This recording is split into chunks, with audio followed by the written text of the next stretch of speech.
সূরা আদ-দাহর। রহমান রহিম আল্লাহ তাআলার নামে।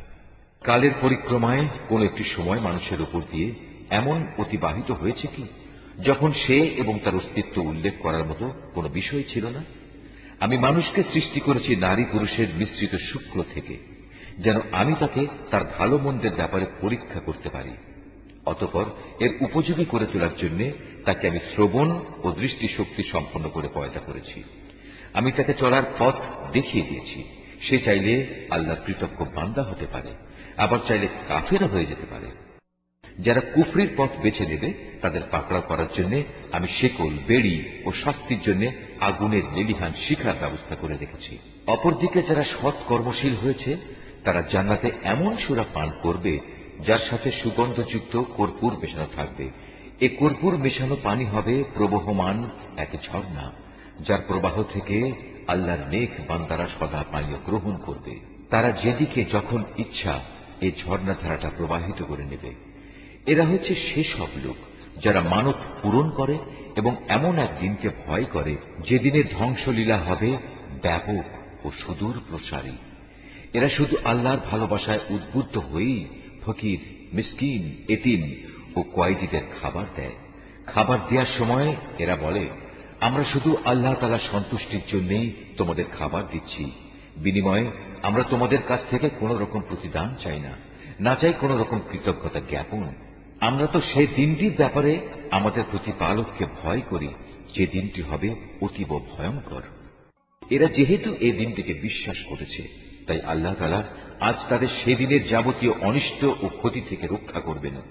আজ তিনি তাদের সজীবতা ও আনন্দ দান করবেন।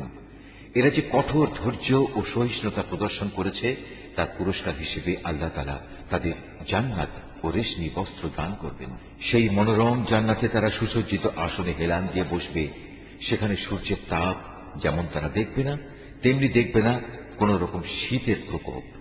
তাদের উপর জান্নাতের গাছের ছায়া ঝুঁকে থাকবে, ফল পাকড়া তাদের আয়ত্তাধীন থাকবে।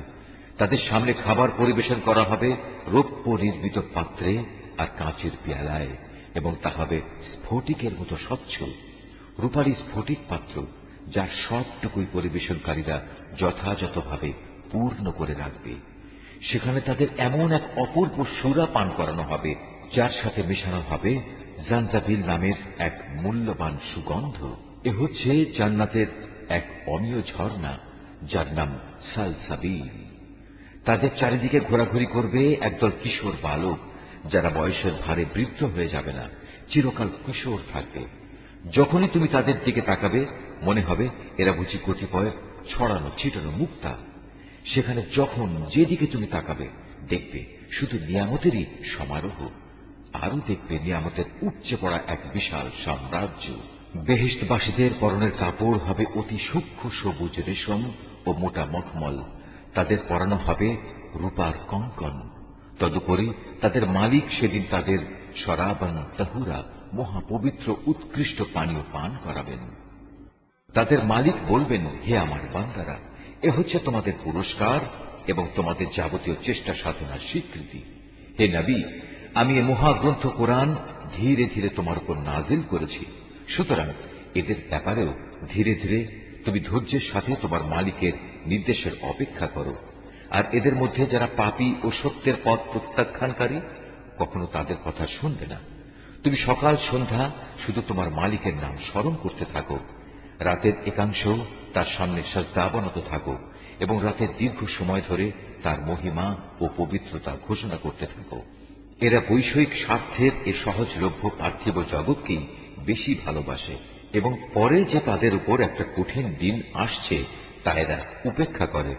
অথচ আমি এদের সৃষ্টি করেছি এবং এদের জোড়াগুলো ও তার বাঁধন আমি মজবুত করেছি। আবার আমি যখন ইচ্ছা করব তখন এদের এ শক্ত বাঁধন শিথিল করে তাদের আকৃতি বদলে দেব। এটা আমার বাণী, তো একটি উপদেশ বিশেষ। অতএব যার ইচ্ছা সে একে আঁকড়ে ধরে নিজের মালিকের কাছে যাওয়ার একটা পথ করে নিতে পারে। আর আল্লাহ তাআলা যা চেয়েছেন সেটা ছাড়া তোমরা তো কিছুই চাইতে পারো না। অবশ্যই আল্লাহ তাআলা সব কিছু জানেন এবং তিনি প্রজ্ঞাময়। তিনি যাকে চান তাকেই তার অফুরন্ত রহমতের মাঝে প্রবেশ করান। জালেমদের জন্য আল্লাহ তাআলা কঠিন শাস্তির ব্যবস্থা রেখেছেন।